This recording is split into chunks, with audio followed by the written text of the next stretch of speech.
everyone. It is week 3. Sorry, I am driving. I'm doing dangerous things right now. I am on my way back from getting my hair done and spending a couple of days with a good friend. So week 3, you realize that there's a lot of anger present. Like, I'm frustrated with myself in many ways. I'm frustrated that it seems like I can't get past my fucking blockages. I am frustrated every time I'm making an excuse, or just noticing that my energy still ain't going to creativity in the ways that, I don't know, I feel like it should be. What is this noise? Maybe I have expectations of what things should be. And then my journaling, last week it was 7 out of 7 days. This week, 5 out of 7 days. I'm not even gonna say 5. I'm still gonna get in that last day, so it'll make it 6. I realized I don't share a lot of myself with the world.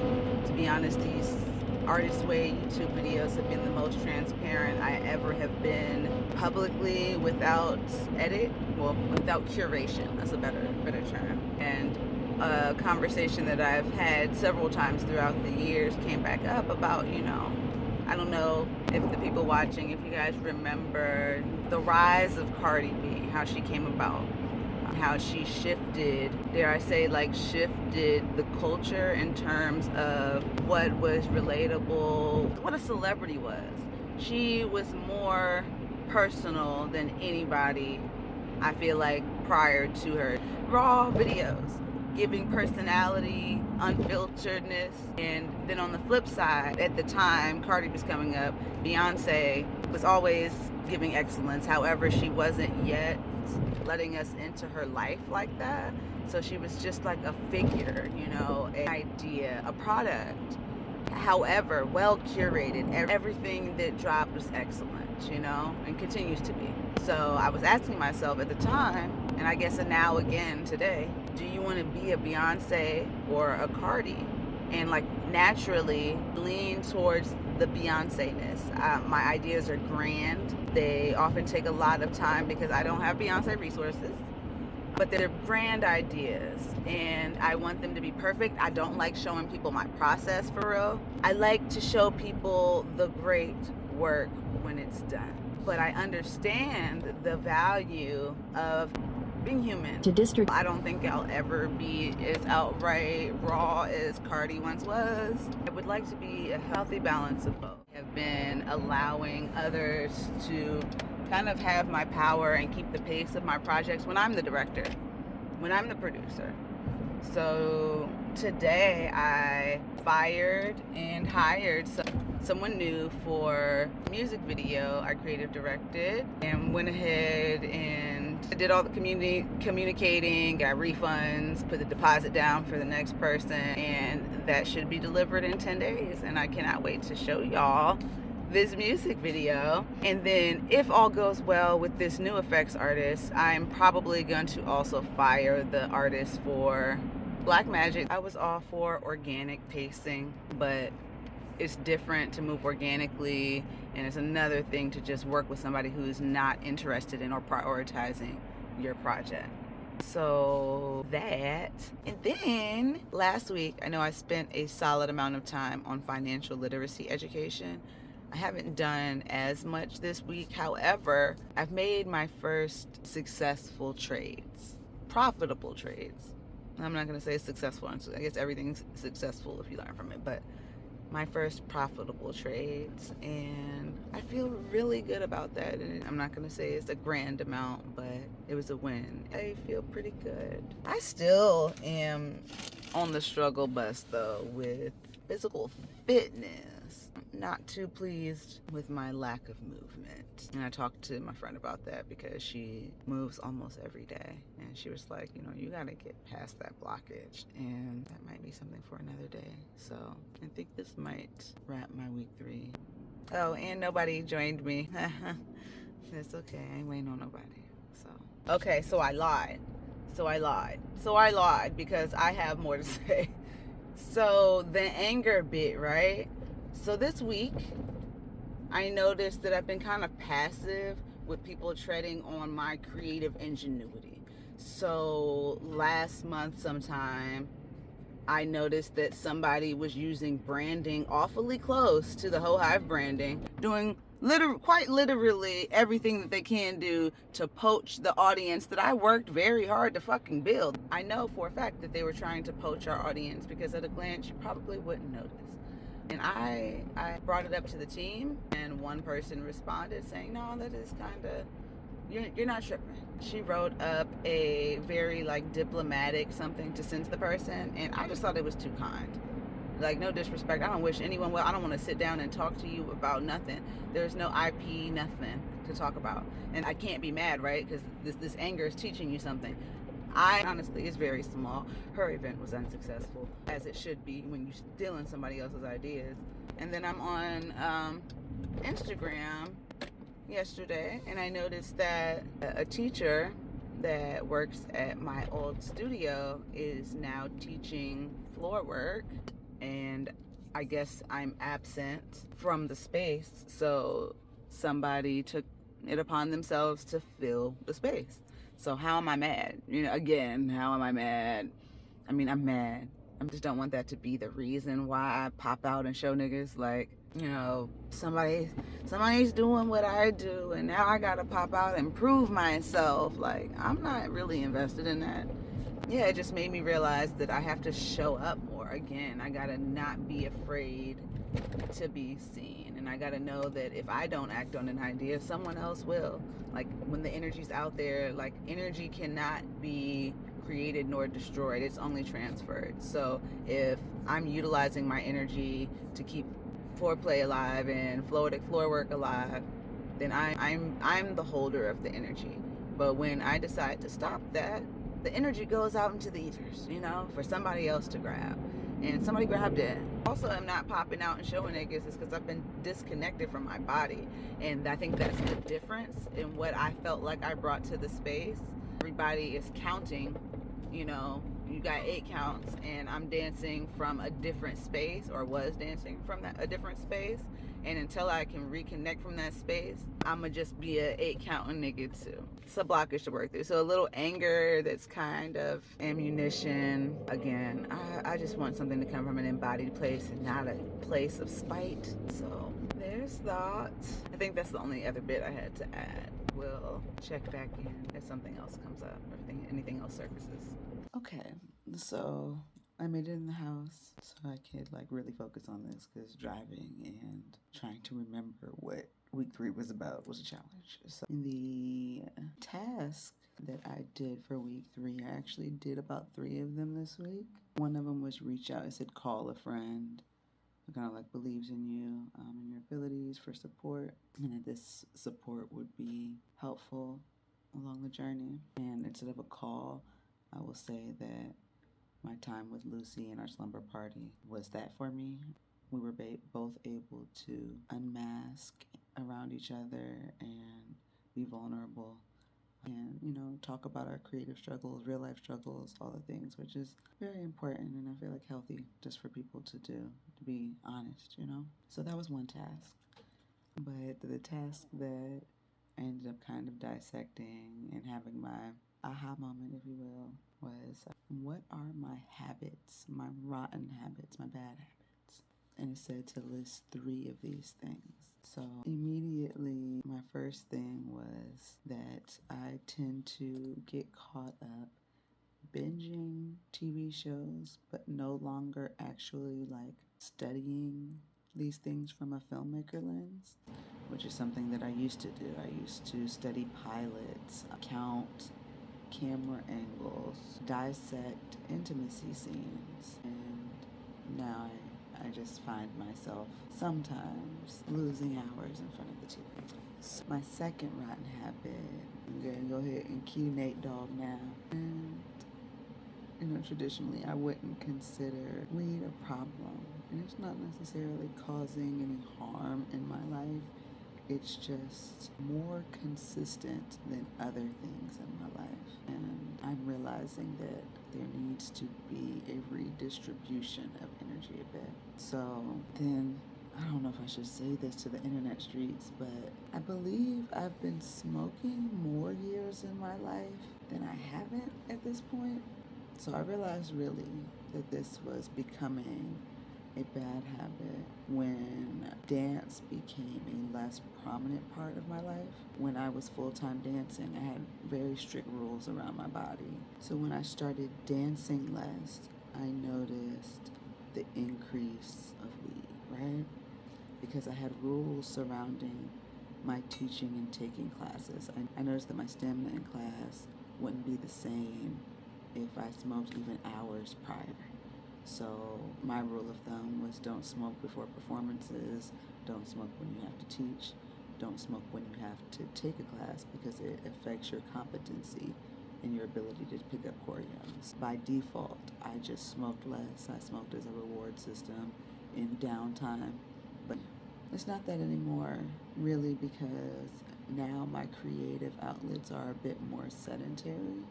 So when I started producing shows, when I started screenwriting, when I'm editing videos, studying, doing business admin, all of these things require me to sit on my ass and spend more time alone, spend more time at home. So I'd be more likely to let my hair down more times in the day, especially if I know I didn't have to interact with anybody. I didn't have to deal with anybody and I'm just in my own bubble. Then I started to feel like I guess it didn't matter. Like, well, how will they know? So yeah, and then I guess that also rolled into the TV time, and I think maybe the weed is also a catalyst to why I'm not studying film the way that I was, and now Netflix and chill is a real live thing now. And interestingly enough, the first time I went through the artist way process, I ended up quitting my cannabis consumption as a whole for 8 months, and I wrote my first pilot script, which was Black Magic. And I guess this is the part where I'm like, are you gonna do it again? And I was like depressive smoking in that era, which I really needed to quit. And I feel like I have a better hold on it now, but now it's just kind of like boredom smoking. Like what I could be spending my time creating. I need to create different rituals in my life because smoking is a ritual. I really have an oral fixation. I enjoy the act of rolling a J, enjoy mixing in herbs. I enjoy the craft of J, the grinding of it. I like the act of smoking. And yeah, I just need to supplement that with something else. So that's only 2 things, right? Excuse me. And that's 2 of the 3 rotten habits, right? So the third one took me a second to kind of figure out. So really when I sat with it, and I decided to be more honest with myself, which I'm working on. I tend to use my boundaries as a way to deprioritize communication, even with people I love and care about. And sometimes weed will contribute to that too, because it tends to isolate me further and puts me in my own zone, in my own bubble. But yes, like boundaries are meant to be in place so that I can better love myself and others at the same time. Sometimes in the name of self-care, will cut myself off from the world. So the follow-up question to these 3 rotten habits is there any real payoff to continuing these things? And again, the things are binging TV without studying it. Just for me as a filmmaker, that's an issue. Smoking weed every day and not creating every day. And then using boundaries as walls and isolating myself from people I care about, right? So there is no real payoff from continuing those things other than, and this is a slippery slope, and I could argue both sides of this. I could say that there's no real payoff other than relaxation, a quick dopamine hit, or a way for me to detach so that I can recharge and come back to the world feeling a little more full. However, I'm sure that there are other ways to achieve those very things. So I'm not saying that I need to sacrifice the ways in which I relax. I shouldn't chase a dopamine hit. It doesn't mean that I don't get to spend time to myself. It just means I need a little bit of balance, right? Just need a little bit of balance and maybe some diversity in my approach to what self-care looks like for me. Like once upon a time, I could probably say that weed was a relaxation tool At another part of my journey, I can say that it was an escape mechanism. At other parts, I can say that it was a flat out distraction. Now, I just feel like it's an outdated tool in my toolkit. And I will forever love cannabis. I truly understand the benefits of this plant. And sometimes raw dogging reality in the United States of America can get heavy. So I understand why people medicate and why you feel like you need to medicate here. So when I'm out the country, it's not so much of a priority. But when I'm here, it almost feels like a necessity sometimes. And again, I don't like things having control over me. So it's some food for thought for me. I need to figure out if I am going to quit altogether or if I'm going to become a weekender like my astrologist suggested a while back. We'll see where this journey leads me. The second part of the Rotten Habits activity was to list the subtle foes, and these are things that might not be as noticeable or obvious in your life, but that are issues. So my subtle foes are my disconnect from my body via movement. And when I say this, I haven't in a while done my morning salutations as ritual. Again, I need to shift my rituals in my life. And that's one that has been disconnected, and that goes hand in hand with dance as well. I realized that when I'm more consistent with my yoga, I'm more likely to dance. I'm more likely to move my body in other ways. Another subtle foe would be me harping on my past, which is really a grappling with my guilt and shame surrounding certain things in my past that I've been through, experienced, allowed, and still healing from, that allow me to live sometimes in a place of regret. And I know that it's in my best interest to remain present, to stay in the present. My third subtle foe would be depending too much on romantic partners. And I will say that this is more an issue of my past, but something that I have to stay on top of because of how I know I am. That when I say depend on partners, in the past I've found myself in codependent relationships, and sometimes it's almost like giving my power away.